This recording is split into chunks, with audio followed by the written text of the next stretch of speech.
So let's go ahead and get started. Good morning, everybody.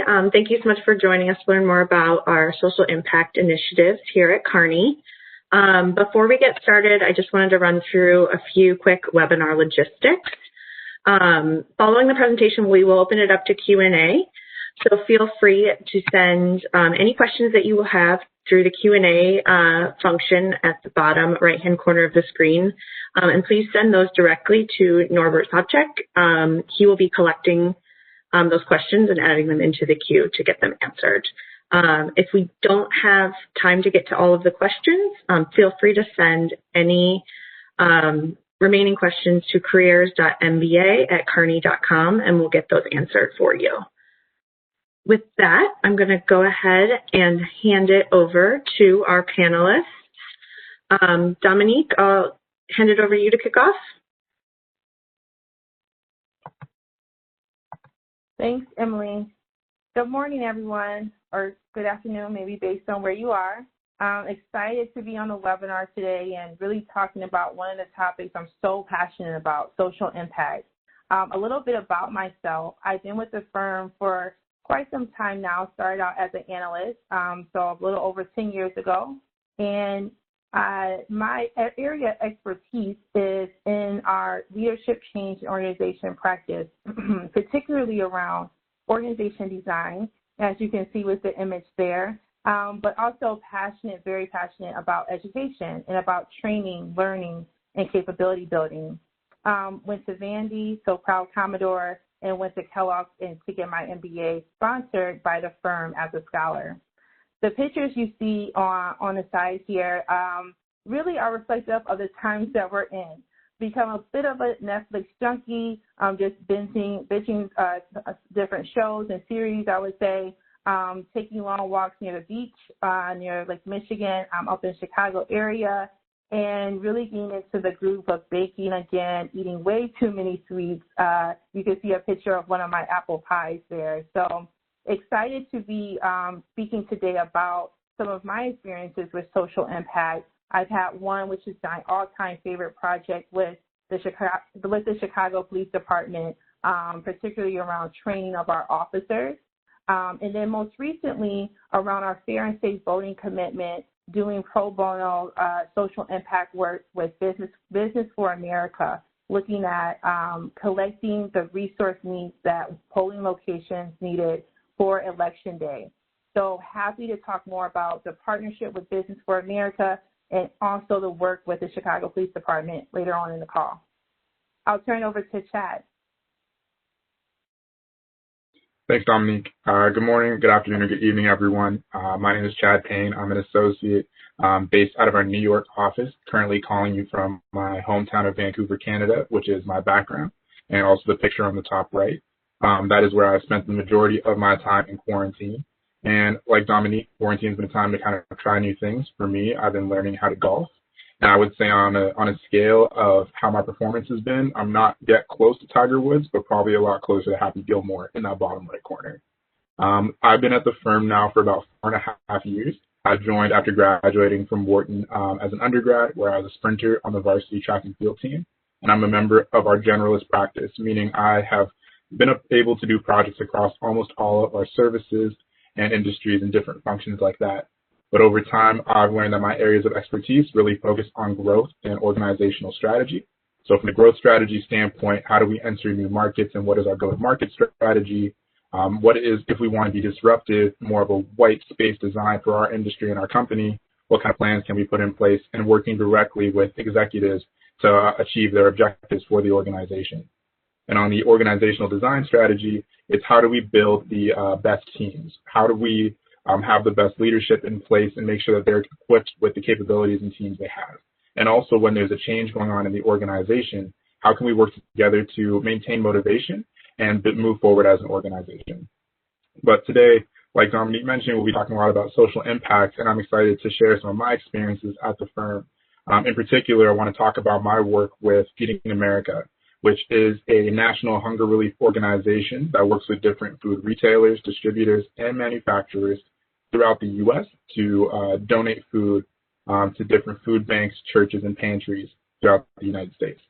When working with these organizations, it was a great opportunity to look at the retail channel, receiving donations from Walmarts and the Krogers of the world, and understanding how can we increase the amount of donations we're receiving as the channel was starting to slow. So working closely with the executive team to decide on what those different objectives are. So I'm excited to talk about that in a bit more detail further on, but I'll pass it to Mania. Thanks, Chad. So hi, everyone. This is Mania Mitchell. I'm an associate out of the New York office. I joined Carney about 3 years back as a senior analyst, and of course, the journey has been tremendous and very enriching over the last couple of years. Couple of things about myself. Born and raised in India, so living the American dream right now with Carney here. I think the experience, of course, with Carney over these years, has been, I think, a mixed bag of projects and experiences, right? So I think a couple of my expertise areas lies in how to really take the clients in their journey of transformation, so helping them achieve their goals while also making sure that it's sustainable over time, and that, we don't lose sight of the amazing work that, in collaboration we do with our clients. But then I think the second image that you see on the left is really about how do we sort of take people along in that journey. So how do you really, design organizations for the future sustainable growth? How do you empower people and make sure that the decision is not just of the leadership, but also of the people as well who are actually going to do the work, right? So I think it's a collaborative effort along that side. That really is my focus area, along with some procurement-related projects as well. Now, it's really in terms of, I think, the pictures on the right is definitely pre-COVID, but I would say that, with, I think, COVID times and this pandemic, certain hikes are definitely less explored by people. So I think that's been my to-go on the weekends, is really exploring the outs and abouts of upstate New York and a couple other areas. But yeah, really excited to be here. And I think an experience that I'd definitely like to share is that recently, because of this pandemic, we had an organization in Pakistan, an NGO organization that really sort of aims to provide domestic helpers livelihood by mapping them to different people who are in need of their services. So it was a very enriching, experience with social impact as a side project to really deliver the value and help organizations come out of it with a sustainable growth strategy with the pandemic. Happy to talk more about it later in the presentation. And then back to Chad right now for the next couple of content. Great. Thanks, Mania. So now we're going to give a quick overview of what social impact looks like at Carney. To start off with, social impact really begins with our people, and it's something that we're very passionate about in each individual one of us as consultants at Carney, but also as a firm. But speaking more about ourselves as employees at Carney, 93% of our employees say that social impact is very important to us. And not only do we get to just say that and do it independently, but we get a lot of support from the firm to act on these initiatives. So for instance, in this picture below, you'll see that we hosted a hackathon focused on diversity and inclusion. Every year, we have our Carney Social Impact Catalyst Fund, which focuses on seed funding for Carney employees to launch initiatives to have an impact on the world. We have about $60,000 in the fund that goes towards our consultants, and this year we sponsored 31 different initiatives. So this is an example of the D&I hackathon, which is focused on addressing the hidden workload experienced by women in the workforce. In addition, 100% of our employees feel very supported by the firm and their offices to take on new social impact initiatives. In this picture as well, you'll see our Chicago office. They hosted a fundraiser where they raised over $3,700 to help Habitat for Humanity and ultimately build 3 homes in the Chicago area. And this is just an example of some of the different initiatives we're doing across offices, and it really does highlight the entrepreneurial nature of our firm as well. So if you do have an interest in social impact, there's a particular initiative you're passionate about or an organization you would wish to work with, you have the opportunity to bring them to the firm, get sponsorship and support from us as well, and work on it. I can go to the next one. And not only is this something that is an employee-led initiative, but it's also firm-wide. And we've made some commitments as an organization to help improve the state of the world. So some different initiatives include being carbon neutral. So we're the first consulting firm to go carbon neutral. We were able to maintain this for years now. And we've been recognized for our work in this space by Consulting Magazine for having a substantive social impact commitment. And in addition to that, we're working with global organizations to impact the world as well. So Kearney has an Energy Transition Institute focused on the strategic implications of businesses and governments as we focus more on their energy transition and transmissions in the world. And we work closely with the United Nations Global Compact to help drive a lot of these initiatives and work towards their sustainable development goals. So that talks a bit more about what we do as a firm, and I will pass it on next to, I believe, Dominique to talk about some other initiatives we're working on. Thanks, Chad. So just for the next couple of pages, I wanted to highlight our 3 E's: economic development, energy and sustainability, and education and workforce. And so these are the 3 pillars in which we stand upon with our social impact work and how we organize ourselves. By economic development, highlighting a few things here, really around how are we improving livelihoods of those living at the base of the economic pyramid, promoting innovation and social entrepreneurship. Energy and sustainability, this is really around helping nations to develop energy sector strategies. I know personally, my mentee just returned from an externship where she was working with Malaysia to develop a plan for renewable energy, which was very exciting because she's very passionate about this topic and really turned out to put together a plan that helped advance the nation, or the state, I should say. And then design and operationalize sustainability policies aligned to sustainable development goals. You know, Chad, you mentioned how we were the first consulting firm to go carbon neutral. And I remember back in 2008 when I was part of the Chicago office, working with the office manager to help achieve that goal. You know, we were putting up posters, don't print, save paper, doing different marketing campaigns and whatnot. And we're still doing it today to further advance being sustainable in our offices. So it's definitely something that is not just about helping others, but also making sure we're living what we're trying to put into our communities. And so finally, education and workforce, which I highlighted earlier how passionate I am about education.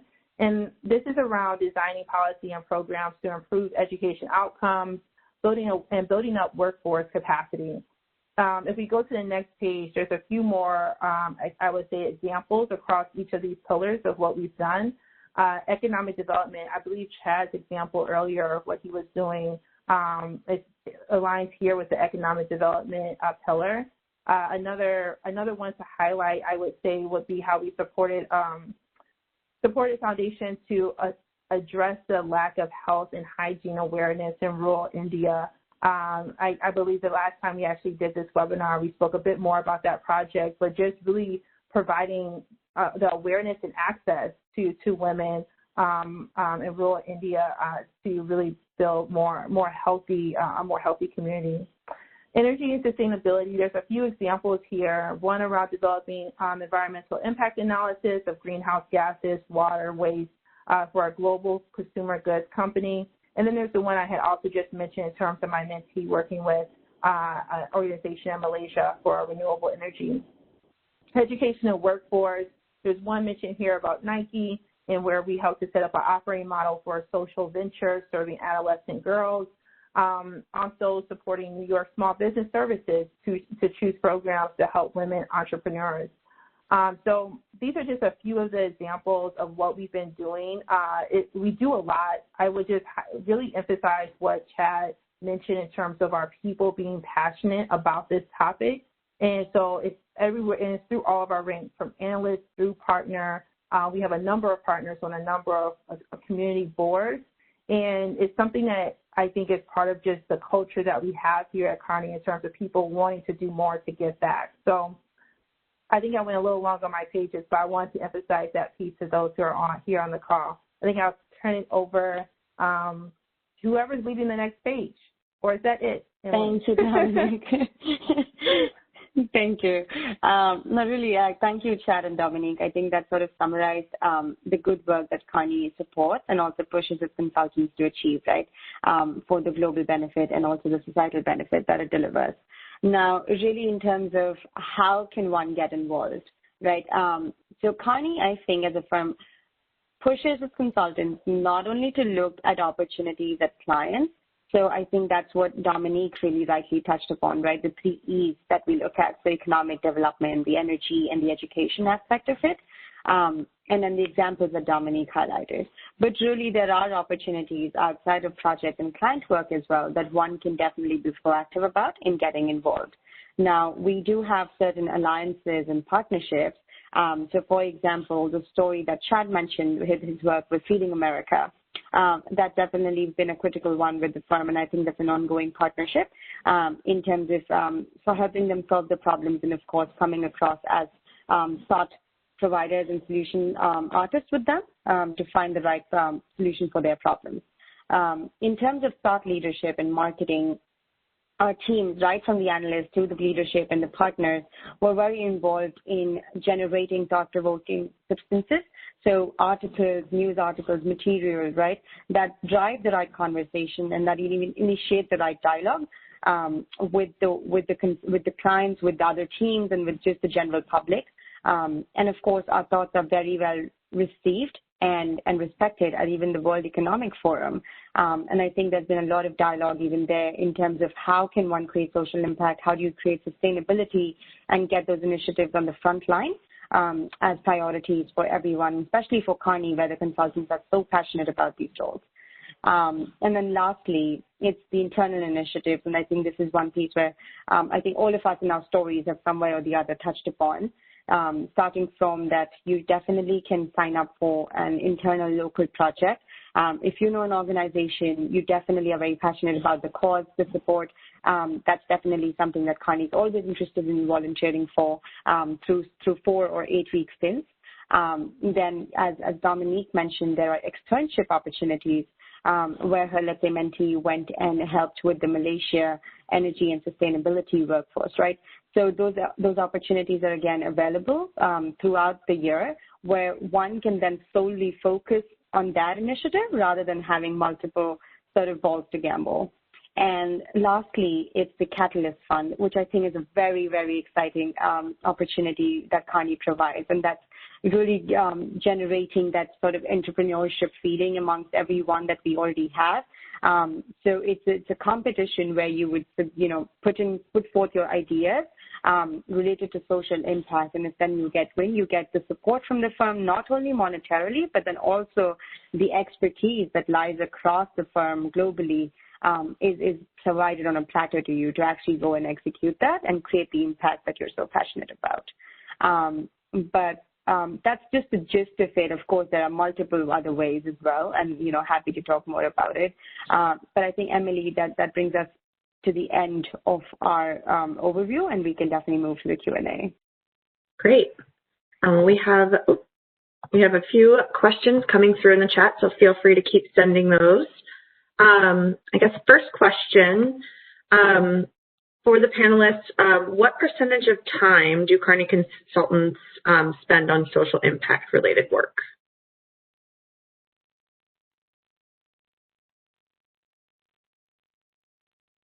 So, that's an interesting question. I think it's going to vary, right? And that's a probably very consultant-y response. But it varies based on, I would say, one, where you are in your staffing for the year, right? So we have different ways you can get involved with social impact. It can be your sole project that you're focused on. It could be also work that you're helping to support outside of your primary client work, right? And so I can say if you're raising your hand saying you want to do social impact work, you want to get involved, the likelihood of you being able to get involved will definitely happen over the course of the year. I would say that it's probably going to be 1 project, maybe 2 max, just because the year goes by fast and we want to make sure you're managing workloads. And so hopefully that helps provide a bit of clarity. Like for myself, as an example, we did the pro bono work for voting with BSA. That was about a 10-week-long project, and that was my main focus for social impact this year. Great. Anyone else, or we can move to the next question? Great. Okay. Chad, how about this one for you? What are some skill gaps commonly seen in nonprofits that Carney consultants can help fill?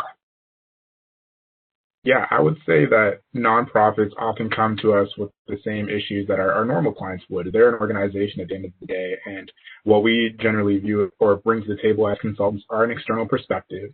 We're also able to execute on things in pretty quick timelines, and we give pretty strong presentations and recommendations with solid facts to back it up. So sometimes if a team has a business case, they often need us to help them push it over the edge and really gain the buy-in of their senior executives. So in my example with Feeding America, which was similar to Dominique in terms of how it was for time standpoint. So for me, this was a 7-week project where I was dedicated to this 100% of my time. I was working directly with the principal and a partner, and I had an analyst supporting me, but I was viewed as the main person to drive this work for 7 weeks. And what was happening is their retail channel, as I was mentioning, where they received the most donations, and that's about 1.3 billion pounds of food. They were really slowing down in that channel, and they needed to understand why. And they didn't have the resources to go to every retailer and ask them, hey, what's going on? And then they didn't want to go pull or have the time to pull across all their data sources to see how bad is this actually looking for us and what can we do about it. So we come in and we're able to talk to external experts. We talk to our Carney teams as well to see our experience at these retailers and why they might not be donating as much. We analyze all of their data dating back to like 1987 to see what the trends looked like. And then we're coming to them with a suggestion on how they can improve and how they can increase the number of donations. And our main client was a director within their food sourcing group, and he needed us to help with the business case. So when it was time to wrap up the project, I led a presentation to the chief supply chain officer showing how there was an opportunity to increase the donation volume by 80%, which led to 1.5 billion pounds of food over the next few years, which is about 1 million meals. So for someone who's addressing this on a daily basis, seeing how hunger impacts 1 in 8 people in the U.S., us as consultants could take our general consulting skills generally given to profit organizations and Fortune 500s and help a local organization. So that's kind of explains the difference between the two. Great. Next question. Mania, how about you take this one? How do you get involved in these types of projects? I guess, how did you get involved in social impact at the firm? Yeah, I'm happy to. So the way I think it's worked for me, and I think I can speak broadly as well for a couple others, right? The firm is very sort of proactive in sending out communications whenever there are opportunities that do come in through the door. Now, those could be externship opportunities, those could be the Catalyst Fund type opportunities, or also just some pro bono regional initiatives that we're partnering with to try to solve for. At the end of the day, it depends on you how proactively you're looking to seek for an opportunity. And if you are, those communications are very common and very sort of often hitting your mailbox. So if you're on the top of it, they're definitely, that's one way to get involved and get actively participating in. But then, of course, there are other people as well, like in the organization, that are known to do the social impact work and definitely lead it. So if you're in constant touch with them and if there are opportunities that come your way, and as long as you express your interest, I think the doors are always open. It's just finding the right opportunity that fits your passion. Yeah, if we want to add some color to that, so for my example with the Feeding America project, I've worked with a handful of principals and partners for an extended period of time, maybe like half a year to a year. So when I was off of a project and this opportunity came along, it wasn't just we're looking for a consultant. It was Chad's very interested in this kind of work. I think he can do a good job here. Let's make sure we get him on our team. And I think your network will tap in as long as you express your interest on doing these kinds of initiatives and projects. Perfect. Dominique, how about this one for you? Is social impact work office specific or regional? Are there offices more focused on social impact than others? Thanks, Emily. I'll take this one and also, I think, answer within it active engagements that we have, and does it differ significantly by office? We actually have social impact work happening at the local, like the office level, at the regional level, regional meaning like Americas, and then I would say probably globally to some extent as well too, right? Because we have a global director of social impact in the Netherlands who helps to coordinate globally, regionally, and then locally it's mostly managed within your office, right? So the question in terms of the work, so it could be office specific. For example, with Chicago, we have a number of partnerships with different organizations. So we've done work with Chicago Police Department directly with the department. We've done the work also partnering with Civic Consulting Alliance. We've done other work in terms of preparing Chicago for the 2016 Olympic bid, right? So that was local to the Chicago office. But then I gave the example earlier of how we have a fair and safe voting commitment here at this firm, and the work we did for Business for America was for the Americas, for the U.S., right? And so that was more of a regional project. So we can have, it's probably a mix that's happening at all times throughout the year. Does it differ significantly by office? I would say you probably will see more spikes in Chicago and New York. The smaller offices, I think it might be a bit lower, but there's still work being done. In D.C., they have actually a very strong social impact team. And then also, I would say Atlanta, Dallas, right? And how many engagements are active at Kearney? That's a hard number to pull. I probably can name, I definitely can name about 5 right now, and that's just me being in the Americas and from what I know. So I would say globally, we probably have anywhere from around 10-ish, I would say, engagements that are active, at least globally, at one time because of all the activities that happen at the local, regional, and then global level. Maya, is there anything that you would add to that based on what you know, or does that cover it? I think that covers it, Dominique. Thank you. Great. Manya, since you have your mic off, this next question is for you. You talked earlier about working with clients to achieve their goals while making sure they're sustainable over time. How receptive are clients to the addition of sustainability? How much do you drive the impact focus versus the client drives it? Okay. No, thanks for the question. I think it's a very good one, right? It helps sort of summarize the entire experience. And in my experience, I particularly believe that we as consultants really help as the thought providers in collaboration, of course, with our clients. Now, there's not a clear demarcation between who really drives the impact. Is it us or the clients? It's at the end of the day a collaborative effort where the value is driven by both, and then the benefit is, of course, reaped by both. But really, I think we as consultants come in and play the role of pushing the clients to make sure that they're thinking through everything. So when we talk about results being achieved or just the initiatives that our clients, we want them to pursue on, I think a core focus is making sure that we're not thinking narrow-sidedly. We're thinking from a bird's eye view, and we're also taking into account that, okay, after 2 years, again, we're not solving the same problem. So we're making the change that we do sustainable over time so that, yes, of course, there are going to be problems, and let's solve the new problems rather than coming back to the old ones. So the sustainability aspect, I think, is really being brought in and pushed on, not just by Carney, but I think by our clients as well. Perfect.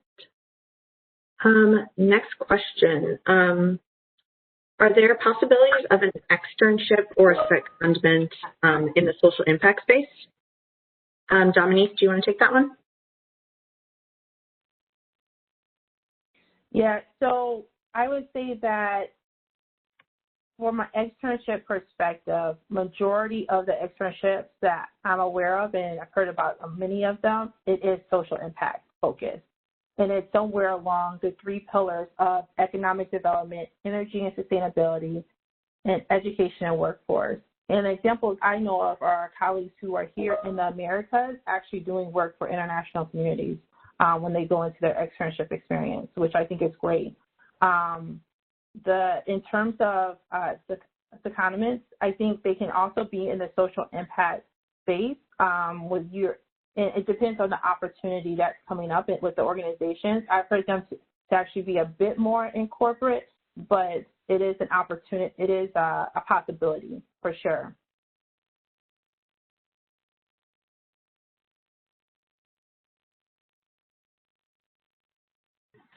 On mute. I guess, Chad, next question's for you. How have you experienced support from social impact initiatives from leadership down to associates? Yeah, I would say overall, Carney is a very flat organizational structure to an extent. Like a partner or a principal wants to hear the opinion of the newest analyst in the room, regardless of what your background is or what the project is. Whether you've never done this industry or initiative before, they want to hear from you. The same thing happens in the scope of social impact. So if you do have an idea or there's something that you want to work on, an example of which is in the New York office, I wanted to work closely with an NGO based in the Bronx, New York, and bring in some of their high school students to learn more about what consulting was in the office. In doing so, I didn't want to just bring them in and give them a tour. I wanted to get the chance to meet other consultants and also hear from people who are a bit more senior. So in that example, I was able to go up to different partners and ask them if they were interested. And they were not just saying, oh, no, I'm too busy, I have client work. They cleared the calendars and they made sure they were available to attend and have the chance to speak on these initiatives as well. From the associate level and your peers, I think everyone's very excited when they hear about a social impact initiative. And if there's a way for them to get involved, they'll find ways to join and participate and make sure they have the availability. And also, if they know someone who can help us, so for instance, if they know someone who's worked in the food space to help my Feeding America work, if they know someone who's passionate about giving these types of webinars and presentations, if there's someone who's done training with a similar NGO and they brought them into their office, they'll make sure that we're all connected. So overall, there's a top-down emphasis on being involved and make sure everyone clears their time to participate. So it's not just seen as some side activity that we take count for. It really matters to everyone. Great. Next question. How do you use your learnings from social impact work into and incorporate it into corporate strategy? Or sorry about that, into the corporate strategy that you do. Yeah, thank you, Emily. So I'll use the example of what I did with Chicago Police Department. With that project, we were looking at how many hours of training should officers receive after they complete cadet school. And within there, also, what topics should they receive training on? How should they be receiving the training? And what organizational structure is needed to support such a training program? In doing this work, it actually fits very well with one of our newest offerings within our leadership change and organization practice. It's an offering that we're calling right now Learning as a Vehicle for Change. And it's really around how do you reimagine learning programs for different organizations as we think about needing to modernize, digitize, et cetera. And particularly with the Chicago Police Department workforce, these are officers, it's a workforce where they're on the ground, right? They're in the field. And you can actually apply that to a lot of our corporate clients. And we have a number of clients we work with where they have field organizations that need to learn on the go. And so the work with Chicago Police Department helps to inform this offering that we're working on within the LCO practice, as well as one of my most recent projects where we were doing a field organization transformation.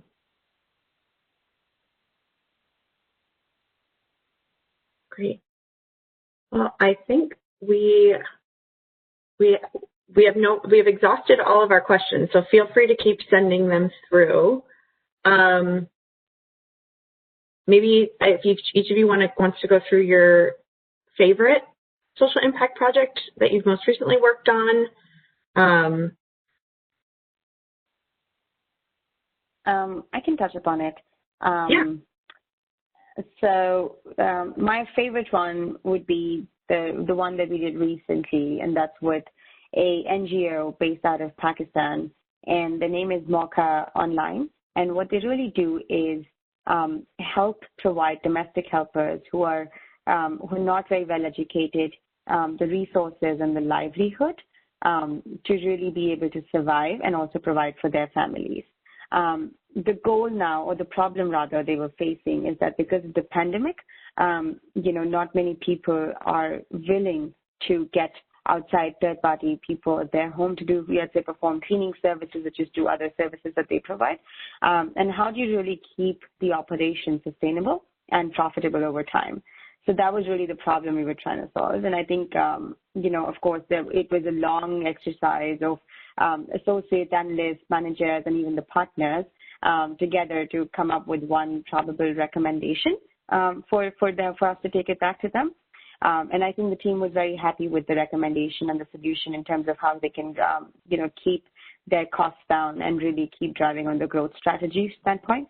I think it's going to be a continuous exercise with them, but a very enriching and fulfilling experience just to see the impact that one creates with such work. So that would be one of my favorite. Great. Chad or Dominique? Sure. I can. Sorry, I'm popping in and out with the WebEx issues. But for me, I would say my work with Feeding America has definitely been the most impactful. When I look back on my favorite project, this was one where I was trusted with the most leadership and responsibility, and it was great to see myself ultimately having an impact at the end of the day. It touched upon everything that I really enjoyed about consulting, which was working directly with our clients, getting the chance to be a presence in front of executives and give strong recommendations, and then also having the chance to really build stronger relationships with our partners and principals while helping an organization that's tackling something very important. And it's great now seeing my clients and the work that I was able to do have an effect, especially at a time right now where different people are experiencing hunger in different ways that they have never thought about before. So seeing my recommendations come to light as I still keep in touch with my clients and hear the work that they're doing, that's meant a lot to me in my work with Feeding America. Also, it's kind of cool walking around in different cities and seeing like the Feeding America logo. And I'm like, oh, hey, like that was my client once upon a time. But, oh, hey, like I worked with that, or like I know what they're talking about. So that's what I really enjoyed. Great. It looks like we have a few questions coming in. But Dominique, I know that you've recently worked on the election-related project, so I feel like that could also be pretty topical. If you could maybe touch upon that, and then we can get back to questions. Sorry, Emily, can you repeat the question or topic? I was trying to understand. I'm sorry. So it looks like there's some questions coming in, but I was hoping that you could hit upon your election-related work, because that's fairly topical right now. Oh, okay. And then we can jump back into questions with the last 5 minutes. I get it. Okay. Yep, no problem. So our work with Business for America really centered around creating a dashboard, a national dashboard, looking at where are there hotspot areas of where election resource needs are needed. When I say resource needs, it's around PPE, gloves, masks, also around getting like ballot bins to certain locations, and then poll workers. And so what we were doing was partnering with BFA to understand what those needs were based on what we were learning from different state agencies as well as NGOs, and collecting information on how much more would be needed, by when, and then capturing and tracking when there were donations coming through, and what were some of the wins across different states. And so it was an interesting process in terms of really understanding what states know they need. Like, you'll really be surprised to know that sometimes states didn't really understand what the need was. I know, for example, with Wisconsin, we really tried to get their data, really tried to understand what the need was, and they didn't have it. And when they did post it, it was pretty late, and then ultimately the National Guard ended up having to come in to support polling locations, right? So it was a great project with a small team that we had to set up this dashboard, work with Power BI, and have this website to make it kind of an interactive opportunity where they can share the link around and kind of become a bit more viral with this information. Very interesting. I guess next question, now that we've got a few coming through, what is something you've learned on a social impact project that has helped you grow as a consultant that you wouldn't have learned on a typical client project? Maybe Chad or Mania?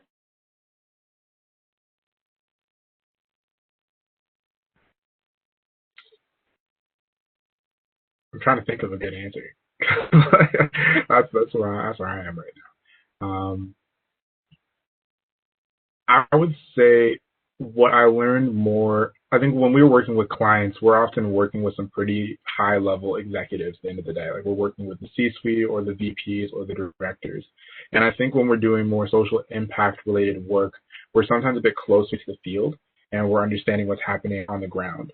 And it depends on the project you're working on, but I've noticed, because I do a lot of organizational strategy and growth strategy, it's often deciding like who goes where and what is the overall direction of the company or business. But in this case, it was thinking like if I'm in the shoes of someone who works at a local food bank, what are they going to experience with this change?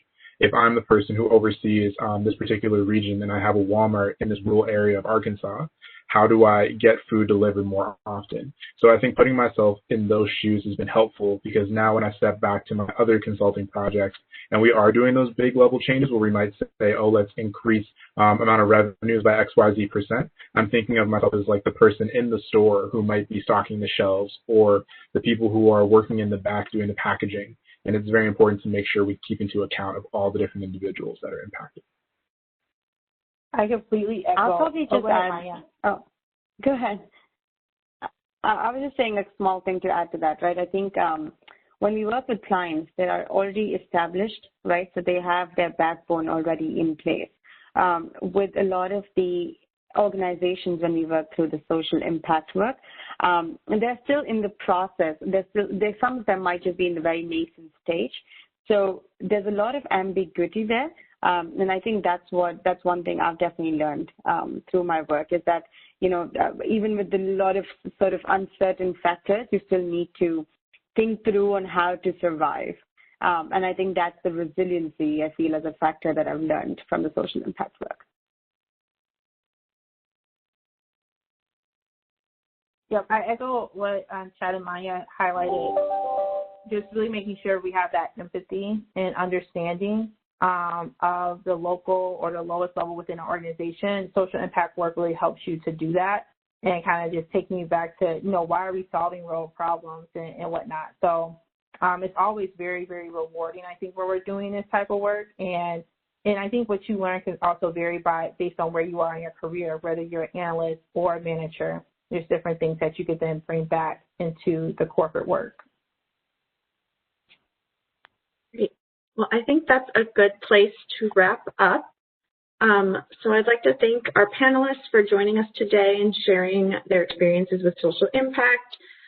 If you'd like to continue to connect with us and learn more, feel free to visit our social impact page at Kearney.com and reach out to any of us with any questions. With that, enjoy your Friday and hope you have a good rest of the week. Thanks.